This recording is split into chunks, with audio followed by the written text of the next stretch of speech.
नमस्कार प्यारे बच्चों। तो बेटा आज की इस कक्षा में हम कथा और पटकथा के बारे में थोड़ा समझने का प्रयास करेंगे। मुख्यतः हम देखेंगे कि कथा और पटकथा होता क्या है। देखिए बेटा, कथा मतलब कहानी और पटकथा मतलब पट पर, यानी कि जो पर्दे पे दिखाई जाने वाली कहानी। पर्दा बड़ा भी हो सकता है, छोटा भी हो सकता है, नाटक हो सकता है, धारावाहिक हो सकता है, मूवी हो सकती है। इन पर दिखाने के लिए जो भी कहानी लिखी जाती है उसे हम पटकथा कहते हैं।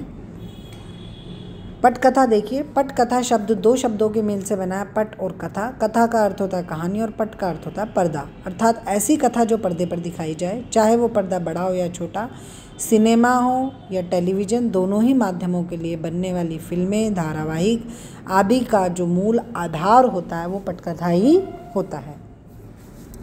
अब देखिए पटकथा क्या होता है। पटकथा, क्योंकि हमें बेटा एक होता है कहानी, एक कहानी मेरे को सिर्फ कक्षा में सुनानी है तो उसके लिए मुझे वो विशेष तैयारी की आवश्यकता नहीं होगी जो पटकथा को प्रस्तुत करने के लिए होगी।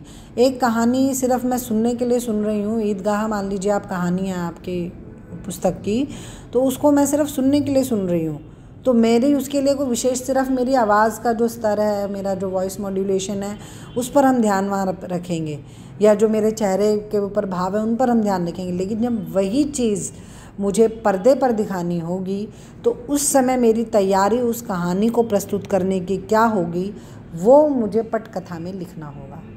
वो मतलब पर्दे पे दिखाए जाने के लिए वो कहानी जब तैयार होगी, उस कहानी को जब हम उस रूप में लिखेंगे तो उसे हम पटकथा कहेंगे।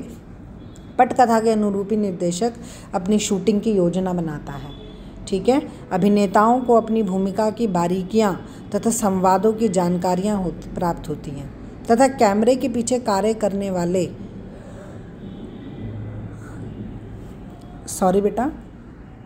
तकनीशियनों और सहायकों को भी अपने अपने विभागों के लिए महत्वपूर्ण सूचनाएं प्राप्त होती हैं। मतलब पटकथा में ये पूरी बात लिखी होती है कि जब ये संवाद, ये दृश्य चल रहा होगा तो क्या क्या चीज़ें और कैसा माहौल होगा, कैसा वातावरण बनाना है, वो चीज़ें सब पटकथा में लिखी होती हैं। किस जो सहभागी है वहाँ पर, चाहे वो अभिनेता हो, चाहे वो तकनीशियन हो या सहायक हो, अन्य सहायक हो, कोई भी हो, उन सबको उनकी भूमिका का पता होना, जो पता चलता भी है हमें, वो पटकथा से ही चलता है। और उसको पता चले बिना हम जो है कोई भी कहानी को जो है हम पर्दे पर प्रस्तुत नहीं कर सकते हैं। अब देखिए कथा जो है, अब जो कथा है या कहानी है उसके हम कहाँ से कहानी है, अब मतलब वो कहानी हम कहाँ से ले सकते हैं, वो पटकथा हो या खाली कथा हो या कहानी हो, वो कहाँ से हमारे मतलब इसके लिए सोर्स कहाँ से होंगे। पटकथा के लिए हमें सोर्स कहाँ से मिलेगा, कहाँ से हम कहानियाँ उठाते हैं। तो वो देखिए, स्वयं के साथ घटी हुई कोई घटना हो सकती है, उसके आधार पर हम कहानी लिख सकते हैं। हमारे आसपास घटी हुई कोई और घटना, मतलब आसपास अपने साथ हुई हो या आसपास घटी हुई हो।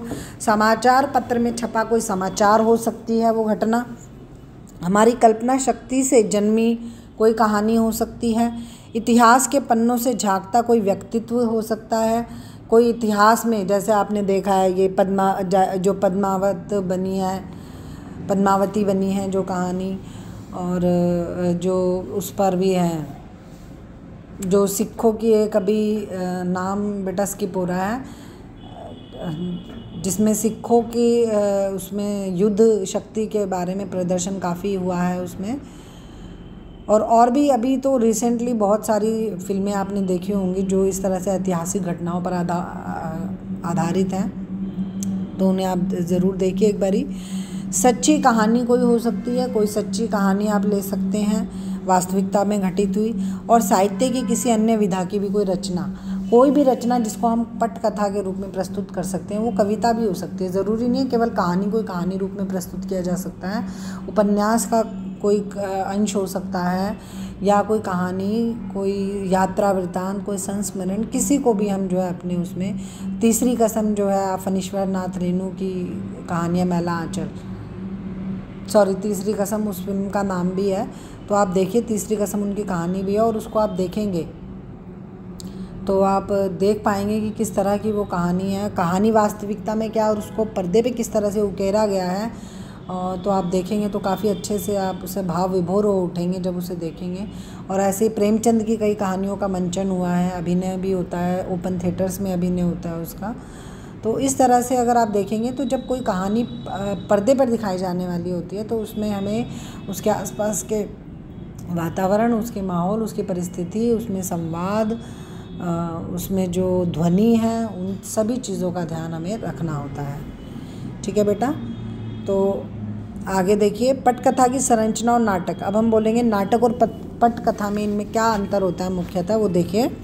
फिल्म या नाटक की पटकथा की संरचना से बहुत मिलती है। ठीक है, इनकी संरचना काफ़ी मिलती है। अंग्रेज़ी में इसे स्क्रीन प्ले भी कहते हैं। नाटक के जो दृश्य होते हैं वो बड़े होते हैं और फिल्म या धारावाहिक के दृश्य जो होते हैं वो छोटे होते हैं। दृश्य लेखन पे मैं पहले भी बात कर चुकी हूँ आपसे, वीडियो बना के भेजा है आपको, उसको आप ध्यान से देखिए, समझिए, तो आपको ये बात और अच्छे से समझ में आएगी कि जो नाटक के दृश्य, क्योंकि एक ही सेटअप होता है, छोटी सी कोई कहानी है, छोटी सी कोई घटना दिखा रहे होते हैं तो हम एक ही सेट पर चलती है वो। कोई पारिवारिक नाटक है तो वो रोज़ एक ही घर आपको दिखाना पड़ेगा, जो सदस्य हैं वो वही सदस्य होंगे, जो उनका आपने कॉस्ट्यूम एक बार डिसाइड कर लिया लगभग वही कॉस्ट्यूम उनका चलता रहता है, उनका वही मेकअप कॉस्ट्यूम, उनका जो बोलने का अंदाज़ा लगभग वही चलता रहता है उसमें। और जो उनकी भूमिका है इवन वो भी कहीं हद तक वो थोड़ा बहुत ही उसमें बदलाव होता है, बाकी जो उसका मेन उनका जो पात्र का चरित्र है वो उस तरह से ही रहता है। तो इस तरह आप देखेंगे कि उसमें कुछ फिक्स तरीके से चीज़ें चलती हैं। लेकिन जहाँ फिल्म की बात आ जाती है तो फिल्म में हम कई घटनाएं जो हैं और एक लंबे समय को बिल्कुल एक छोटे समय में भी वहाँ पे परिवर्तित करना होता है। आप देखते होंगे कि 25 साल 50 साल, मतलब एक बच्चा बूढ़ा हो गया 3 घंटे की फिल्म में ही, और एक जवान से बच्चे से वो जवान बन गया या जवान से वो बूढ़ा हो गया। तो किस तरह से जनरेशन्स भी उसमें बदल जाती हैं केवल एक 3 घंटे की फिल्म में। तो एक कम समय में हमें जब एक लंबे समय को पकड़ना होता है, उसको जकड़ना होता है वहीं पे, तो उसके स्थल भी सीमित, जबकि उसके असीमित होते हैं स्थल भी। तो इनमें ही उसकी संरचना में, उसकी लिखावट में कहीं ना कहीं वो अंतर आपको दिखाई देगा। अगर आप उन दोनों के लिए लेखन कार्य करेंगे तो उन दोनों में कुछ ना कुछ अंतर, इस तरह से अंतर रहता है। ठीक है बेटा। तो देखिए, आपका जो है ये पटकथा का जो विषय है ये आपको समझ में आया होगा, आशा करती हूँ। इसके साथ ही मैं इससे जो संबंधित प्रश्नोत्तर हैं तो वो मैं आपको भेज दूँगी बेटा, तो इसे आप अच्छे से सुनिए, समझिए, तैयार कीजिए। ठीक है बेटा, धन्यवाद।